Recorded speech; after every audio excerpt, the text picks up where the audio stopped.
Ladies and gentlemen, welcome to the semi-finals of the Philips Innovation Award. We start with 30 participants and we end up with 8. because they battle in front of a jury and they can win 50,000 euros. So without further ado, I would say, Let the battles begin.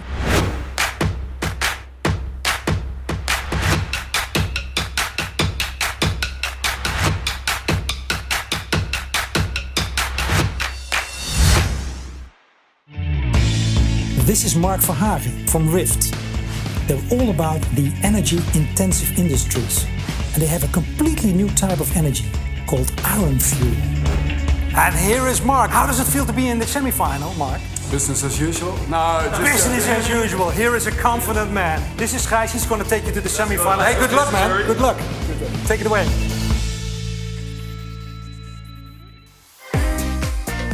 This is Jeroen Derks from Fruiting, extending the life of fruit on a shelf. Hello and welcome to Jeroen from Fruiting. And how are you going to convince the jury? Of course, with our beautiful pitch that we're going to present today. I've got Thomas here and he's going to take you to the jury. I would say good luck, man. Thanks, Han. Mark, are you ready? I am. Let's go, let's convince the jury, come on.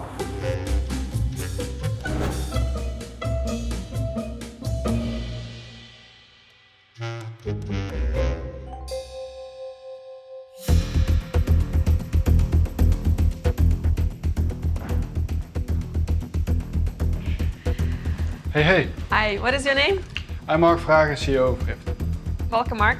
Looking forward to hear all about Rift. So the floor is yours. Today we are in Rotterdam. Rotterdam is famous of its industries. Industries are moving from using oil and gas towards sustainable. And this is not surprising, as 40% of the carbon dioxide emissions origin from the heavy industries. And financial pressure is increasing on these industries to change this, but they cannot yet, because they have no solution. I'm Mark Verhagen, CEO of Rift, and I and my team have the solution, iron fuel. A fuel which is carbon dioxide free, circular and clean and safe. With this fuel we can change the industries. This fuel is only developed by Rift and its partners worldwide. Rift will deliver regeneration systems to produce the iron fuel and combustion systems, enabling those industries to become more sustainable. In 2018, student team Solid developed the first proof of concept of the combustion. This is proven by the Metal Power Consortium on industrial scale, and currently we are developing the production method, the proof of concept. And with this, in 2023, we want to have the first commercial systems up and running. And in 2021, pre-sales. To reach this goal, decrease the carbon dioxide emissions in 2025 by 5 megatons. Thank you. Thank you. Very ambitious. I think it's very interesting for this specific region here in Rotterdam. Based on that, though, what I'm interested in is, are you looking for multiple customers in an area, such as, for instance, the port area here, meaning that you're going to make modular installations? Or are you looking to build a large installation yourself and then license the technology off to users? We will design a system. We will not build them by ourselves because there are companies present which are really good in that. And we will sell the system and doing the service afterwards, like the operation and maintenance service, like in the first coming 3 months of operating. And then they will take over the company that has that. The reason why we don't build them by ourselves is because the profit margins are too small in that kind of area. Okay. Then if you're going to supply this technology to separate customers, can you do that at a large enough scale for the machine to remain efficient? Yeah, you can. Yeah? For example, currently, all the systems that we are already using are like the same kind of systems. Only the technology is a little bit different. So that is the key, and that is why we can also do it quite fast. The design is completely new, but the technology which is using is a new confirmation of those technologies. So yes, we can do that. Very interesting. Yeah, great. Thank you, Mark, and for your team as well. We're looking forward to hopefully see you in the future. And for now, thanks for coming and have a great day ahead. Thanks. I made a note, 5 megaton of CO2 by 2025. Yeah. Did I write that down correctly? Yeah, you did. It's so ambitious. So, Mark, Yeah, how did it go? it went quite good actually. Yeah. If you practice enough, you know what you have to say. So then it's up to the jury to decide. And what do you think? Did you convince them? I hope so, because it is an important matter we are working on. So we're gonna see you back at the finals. I hope. Yes. Great, great. Looking forward to it. Thank you.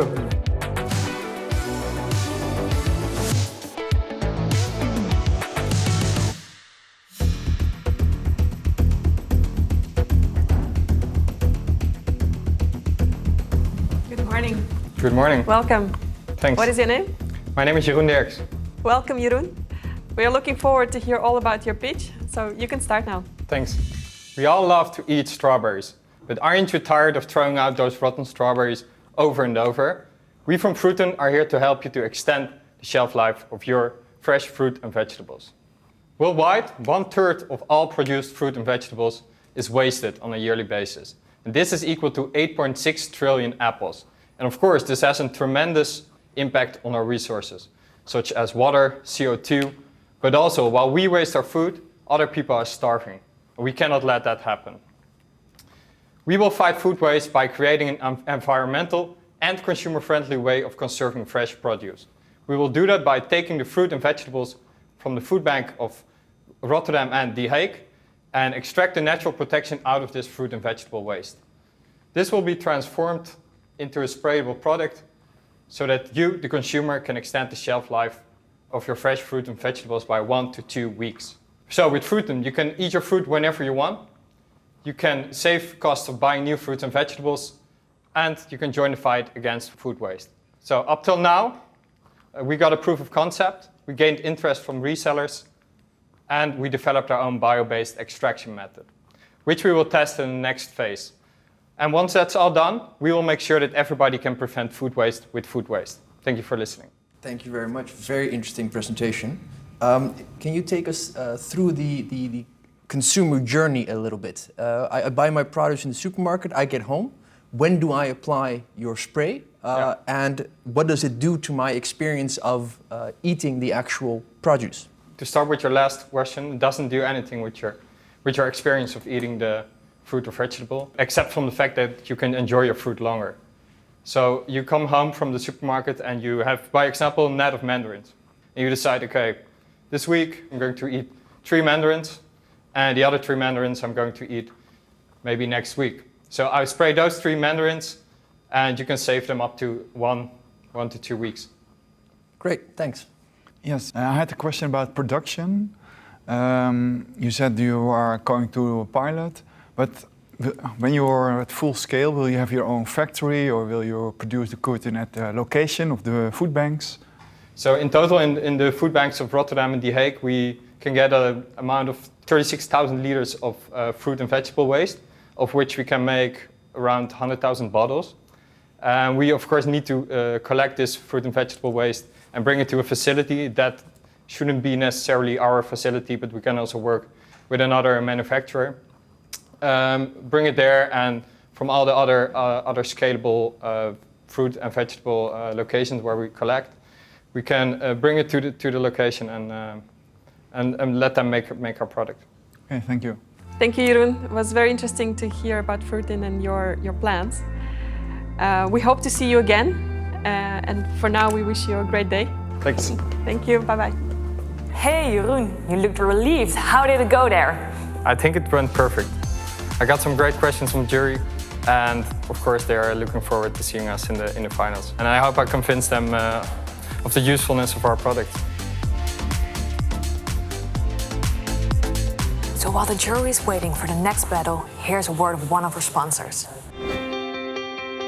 Our world is changing at lightning speed. It's time for us to change with it. At Wavin, we know it's more important than ever to take action to make a positive impact. It's time for all of us to stand up and speak up. Because no matter who we are, where we are in the world, or what we're working on, we are committed to building healthy, sustainable environments. These are just a few examples of how we are speaking up to make a big difference. United by our voices, we are Wavin. Building healthy, sustainable environments is our commitment, our promise, Our purpose. As part of Orbia, we advance life around the world. This is Tamar Ali from Charge B&B. Charge B&B is all about people who want to rent a private charging solution. And here we have Tamar. Yes, Not from Airbnb, but from Charge B&B. Charge B&B. How's your temper? How's your energy? I'm excited, a little bit nervous, but let's see how it's gonna go. Don't be nervous. I have Twan here, and he will take you to the grand jury. And I would say, tik hem aan. Yeah, thank you. Thanks for having me, Tamar. Let's go here.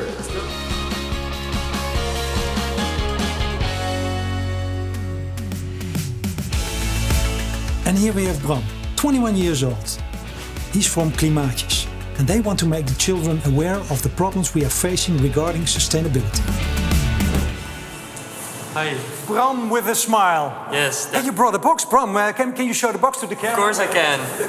No, Bram, don't open it yet, because we don't want to know what's inside. The jury wants to know what's inside. Here we have our colleague from the Philips Innovation Hub. He will take you to the jury. Awesome. Enjoy the ride, man.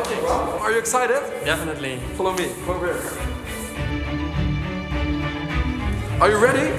Yes, definitely. Come over here. The jury is waiting for you. Let's go.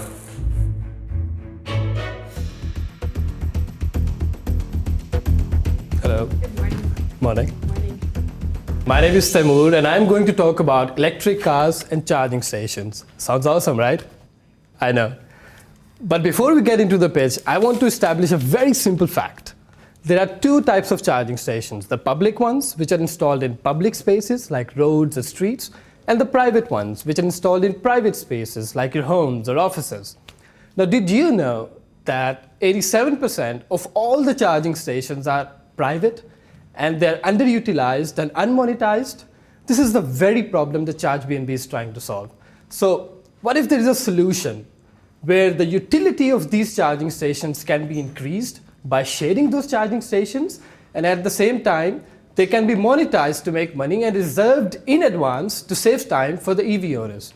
And additionally, the cherry on top will be that if you could buy the right charging stations that is perfect for you for your conditions. Now, the product that we are bringing to the market is actually solving these values that I've just stated before. It's a one-stop solution. It's a one place where we are aggregating all the e-mobility players on one platform.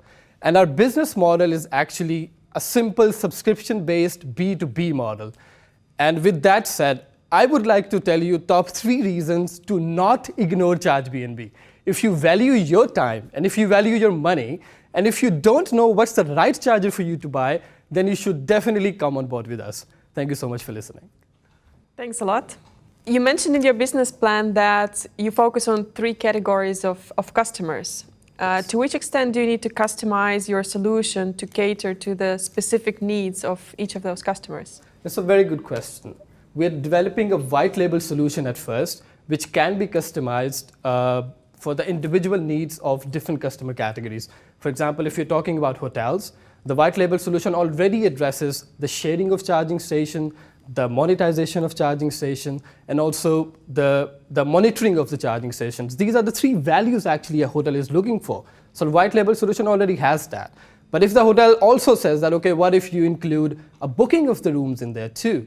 So this can be customized depending upon the customer's specifics and requirements. For this reason, we're also doing some pilot projects with some of the customers. We've already established a pilot project with Fredrikstad Municipality in Norway, and we have understood the requirements, and we are now developing our white label solution to address those requirements.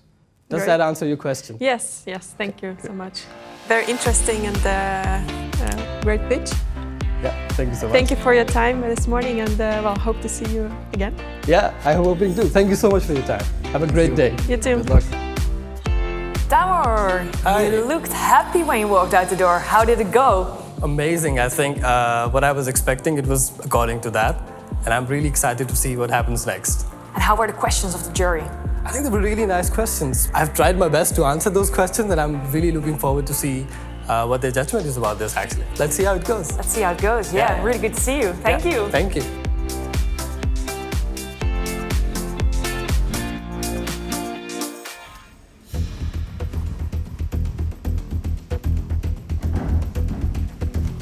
Good morning. Welcome. Good morning.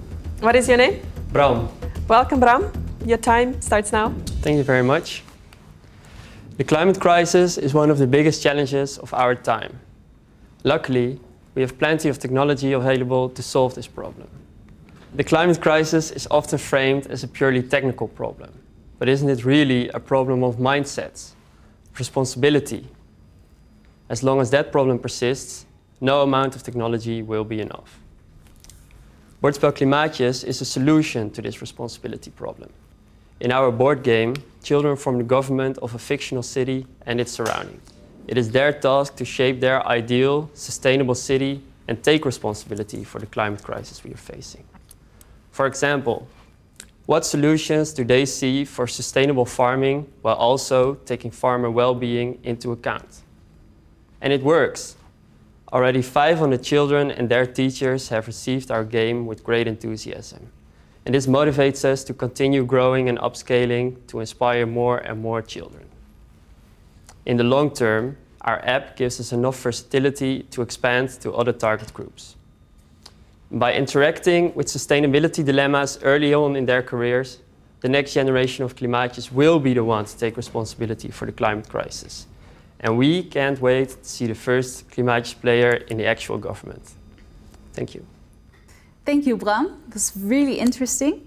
And I think it's so important that children, our future leaders, receive education about sustainability from an early age. So the need for a game like Klimaatjes is beyond dispute. However, I do wonder if your business case is ambitious enough. So you're predicting a turnover of about 40,000 in 2023 with a profit of 5,000. It seems a little insufficient to me. So I was wondering if you take a look at the other possibilities, for instance, stepping into another target group like the business sector, or a possibility to reach even more schools? Yeah, thank you. That's a very good point. So at the moment, we just validated our proof of concept. And we're currently also looking for an expansion into secondary education. And as I said, our app is very easily to adopt to that. So we can just change the questions. And maybe in the further future, we can also expand, for example, to business clients or something like that. So yeah, very good suggestion. Okay, great. Thank you for coming, and have a great day ahead. Thank you.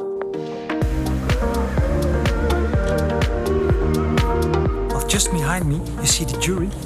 They're already talking about who will win that golden ticket to the final. We'll soon find out. Bram, you look very relaxed. How did it go in there? It went very well, yeah. Really exciting, and I had some great suggestions by the judges, so... Perfect. Well, and do you think you have the ticket to the grand final? I hope so.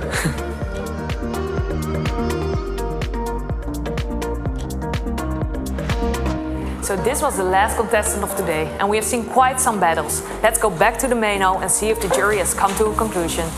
And I'm here with Anastasia, head of the jury.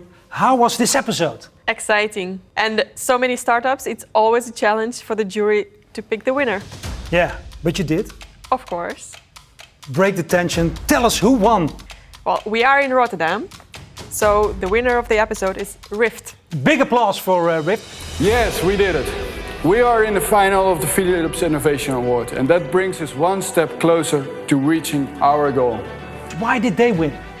Well, of course, we had a jury from the city of Rotterdam, but that's not the main reason. The main reason is Rift has a great team with an ambition. And with their pitch, they convinced us that their ambition is realistic. So that made a difference for us. Well, that made a difference, and it will make a difference for Rift because they are in the final the 31st of May. This concludes our episode of today, and see you next week.